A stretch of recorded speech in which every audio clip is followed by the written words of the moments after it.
Jug பாய் அந்த டைட்டில்லே ஏதோ ஒரு மிஸ்டேக் இருக்கு. நல்லா இல்லாத படத்தை வந்து நீங்க பாருங்கன்னு சொன்னா யாரும் பார்க்க மாட்டாங்க. ஜக்கு பாய் அப்படியே விட்டுட்டு இதே டிஸ்கஸ் பண்ண ஆரம்பிச்சு. Super subject. இதான் கொஞ்சம் ஏஜ் கேரக்டர். ஆல்ரெடி நான் ஓல்டு மேன். ஓல்டு மேன் வந்து இப்போ ஓல்டு கேரக்டர் பண்ணா என்னையா இது? இது வந்து இப்போ சிடி எப்படி வந்தது, எப்படி வருது? எல்லாம் நம்ம ஆளுங்க தான். பேருந்து சொன்னாங்க கமல் என்ன, கமலுக்கு என்ன தெரியும், சினிமா விட்டு எங்கே போறாருன்னு சொல்லி ரஜினியே வந்துட்டாரு. ஏன்னா ரஜினி கண்டக்டர் வேலை தெரியும் வரைக்கும்.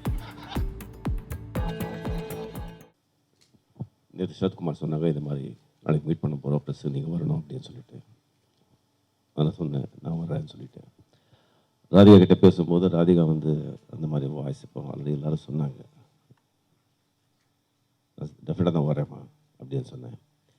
சரி, அதுக்கப்புறம் நான் சரத்கிட்டே வந்துட்டு நான் கேட்டேன், சரி நம்ம ப்ரெஸ்ஸுக்கு வரோம் சரத், இப்போ எதுக்காக இது, இதனால் என்ன பிரயோஜனம், இதை ப்ரெஸ் கூப்பிட்டு நம்ம என்ன சொல்ல போகிறோம், விசிடி திஸ்திங் இது வந்து எவ்வளோ திஸ்திங் தான் இருக்கேன், இதனுடைய நோக்கம் என்ன, ப்ரெஸ் எல்லாம் உட்கார வச்சுட்டு இதை பற்றி நம்ம டிஸ்கஸ் பண்ணணுமா, இதில் என்ன நம்ம நீங்கள் எப்படி இதில் வந்து பயனெடுக்கிறீங்க, இந்த ப்ராப்ளம்க்கும் எப்படி சால்வ் ஆகும் அப்படின்னு தான் கேட்டேன். அதுக்கு சொன்னார், சொல்ல சார் நீங்கள் உங்கள் சப்போர்ட், உங்கள் எல்லாம் சப்போர்ட்டெல்லாம் இருக்கணும், இருக்குது, அது தெரியணும். இன்னொன்று வந்துட்டு டெஃபினெட்லி உங்கள் ஃபேன்ஸுங்க எல்லாமே இந்த படத்தை பார்க்கணும், எல்லோரும் வந்து இதை செய்யணும்னு சொல்லணும், நமக்கு ஒரு ஒரு ஊக்கமாக இருக்கும் அப்படின்னு சொன்னாங்க. சரி அப்படியா? ஸோ எதுவுமே வந்துட்டு இப்போ கமல் சொன்னாத மாதிரி ஒரு இல்லாததை வந்து நல்லா இல்லாத படத்தை வந்து நீங்கள் பாருங்கன்னு சொன்னால் யாரும் பார்க்க மாட்டாங்க. ஸோ நல்லா இல்லாத படத்தை வந்து நல்லா எழுதணும்னு சொன்னால் நீங்களும் நல்லா எழுத மாட்டீங்க, எழுதவும் கூடாது. ஸோ நம்ம வந்து இதுக்கு வந்து இந்த ப்ராப்ளம், இதுக்கு எப்படி சால்வேஷன்?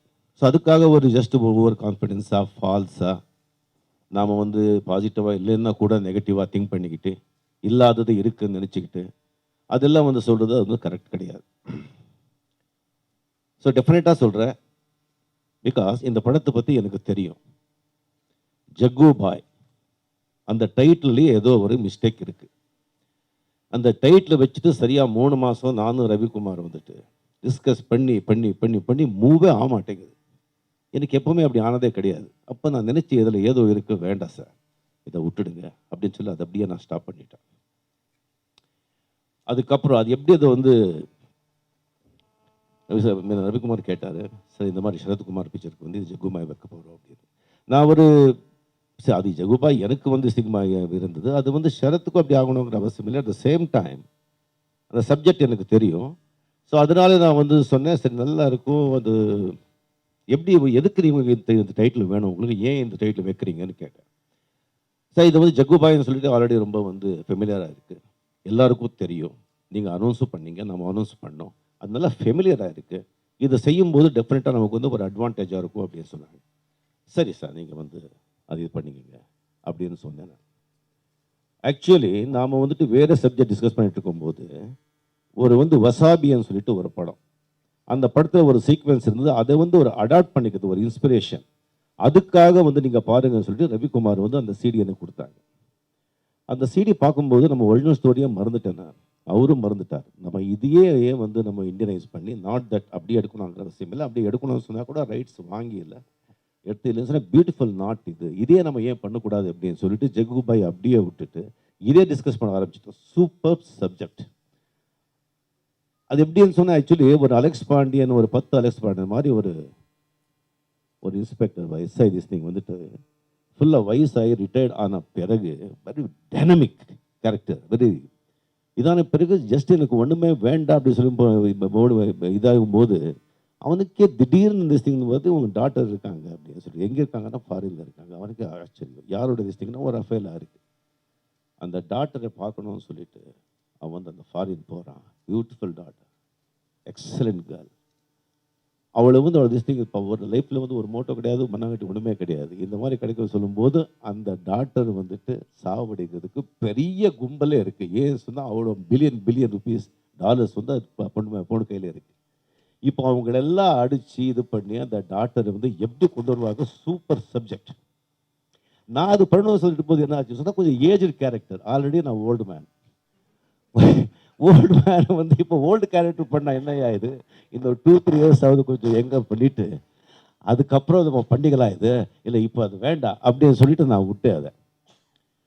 ஸோ அந்த மாதிரி ஒரு super subject. So definitely first positive thing, டெஃபினட்டாக படம் பெரிய ஹிட் ஆகும். ரெண்டாவது வந்து இந்த மாதிரி ஒரு பப்ளிசிட்டி, அந்த படத்துக்கு வந்து இந்த மாதிரி எல்லாரும் சேர்ந்து இவ்வளோ ப்ரெஸ் வந்து இவ்வளோ பப்ளிசிட்டி 10 கோடி செலவு பண்ணால் கூட பப்ளிசிட்டி கிடைக்காது. அந்த மாதிரி பப்ளிசிட்டி கிடைச்சிருக்கு. Super subject. டெஃபினெட்லி படம் வந்து ரொம்ப நல்லா போகும். நீங்கள் வந்து எதுலையுமே வந்து நீங்கள் கவலைப்படாதீங்க. நம்ம ஃபேன்ஸுங்க வந்துட்டு நீங்கள் பாருங்கன்னு சொன்னால் அது வந்து நல்லா இல்லை, சொன்னால் பாருங்க சொன்னால் அது நல்லா இருக்காது இல்லையா? பட் டெஃபினட்டாக அவங்க பார்ப்பாங்க. ஏன்னா அந்த பப்ளிசிட்டிலே தெரியும் உங்களுக்கு அந்த படத்தில் வந்து விஷயம் இருக்குது. இதில் ஒரு திருஷ்டின்னு வச்சுங்களேன். இது ஒரு திருஷ்டி, அதான் ஒரு பெரிய ஒரு தடங்கள். சரி, இப்போ வந்து கமல் சொன்ன மாதிரி நம்ம வந்து நம்ம விஷயத்தை, இந்த சீரியஸ் விஷயத்தையெல்லாம் வந்துட்டு எல்லாத்தையும் வச்சுட்டு நம்ம வச்சுட்டு எல்லாம் முடிவு பண்ணி அதுக்கப்புறம் நம்ம ப்ரெஸ் கிட்ட வந்து நம்ம இப்படி பண்ணியிருக்கோம், நீங்கள் வந்து தயவு செஞ்சு நீங்கள் இதை சொல்லணும்னு சொல்லிட்டு நம்ம சொல்லணும். பட் ஒன்று சொல்கிறேன், இது வந்து இப்போ சிடி எப்படி வந்தது, எப்படி வருது, எல்லாம் நம்ம ஆளுங்க தான். அங்கிருந்து தான் வருது. நாம் ஒரு சறுக்கை வந்துட்டு தயாரித்து முச்சந்திலை வச்சுட்டு சிஎம் காப்பாற்றுங்க, தமிழ்நாடு போலீஸ் காப்பாற்றுங்க, ஜனங்க பார்க்காதீங்க அப்படின்னு சொல்லி நீ ஏன் வைக்கிறாங்க? அது எங்கேருந்து வருது? நீ கட்டுப்படுத்து. ஐம் சாரி, கரெக்ட் தானே? எஸ். அதுக்கப்புறம் நாம் எங்கேருந்து வருது? டிஸ்ட்ரிபியூட்டர்ஸ், எக்ஸிபிட்டர்ஸ், இந்த எக்ஸிபிட்டர் பிரிண்ட் போடுங்க, எந்த பிரிண்ட் எடுத்துக்க அந்த தியேட்டருக்கு படம் கொடுக்காதீங்க. அந்த டிஸ்ட்ரிபியூட்டர் சம்பந்தப்பட்டவங்க நோ, அந்த எஃபெக்ட் திஸ் திங் யார் திஸ் திங் பண்ணுறாங்க க்ளோஸ். ஸோ நமக்குள்ள ஒரு ஒற்றுமை வேணும். அந்த அந்த இது வரக்கூடாது. எவ்வளோ பண்ணியிருக்காங்க சிஎம் எல்லாம். நாம எல்லாமே கவர்மெண்ட் பண்ணணும், எல்லாமே திஸ் திங் பண்ணணும் சொன்னால் அது முட்டாள்தம் இல்லையா? ஸோ இப்போ வந்துட்டு என்ன செல்மணி சொன்னாங்க ரசிகர்கள் சொல்லுங்க அடிங்க, லாண்ட் ஆர்டர் இல்லை சொல்லுங்க, தப்பப்பா அது. அதெல்லாம் லாண்ட் ஆர்டருக்கெல்லாம் நம்ம பண்ணக்கூடாது, ரசிகர்கள்லாம் வந்து அப்படி பண்ணக்கூடாது. அட் த சேம் டைம் சேர்ந்து சொன்னாங்க கமலுக்கு என்ன தெரியும், சினிமா விட்டா எங்கே போகிறாருன்னு சொல்லி ரஜினியே வந்துட்டார். ஏன்னா ரஜினி கண்டக்டர் வேலை தெரியும் அவருக்கு. ஏன்னா கண்டக்டர் வேலைக்காக போக முடியும், நமக்கும் சினிமா தான். ஸோ இந்த பிக்சர் டெஃபினெட்லி பாசிட்டிவாக சொல்கிறேன். படம் ரொம்ப நல்லா இருக்கும், படம் ரொம்ப நல்லா இருக்கும். இது வந்து கஷ்டம், இதுக்கு என்ன செய்யணுமோ டெஃபினட்டாக சொல்லுங்கள், நம்ம செய்கிறோம். அண்ட் டெஃபினெட்லி பத்திரிகைகள் நமக்கு தெரியும். இது டெஃபினெட்லி ஒரு பெரிய ஜனங்கிட்ட அதை கொண்டு போகிறாங்க. கவலைப்படாதீங்க, இது ஒரு பாடம். அண்ட் டெஃபினெட்லி ஒரு ஆறுதல் தான் இருக்கும். Radhika, be happy.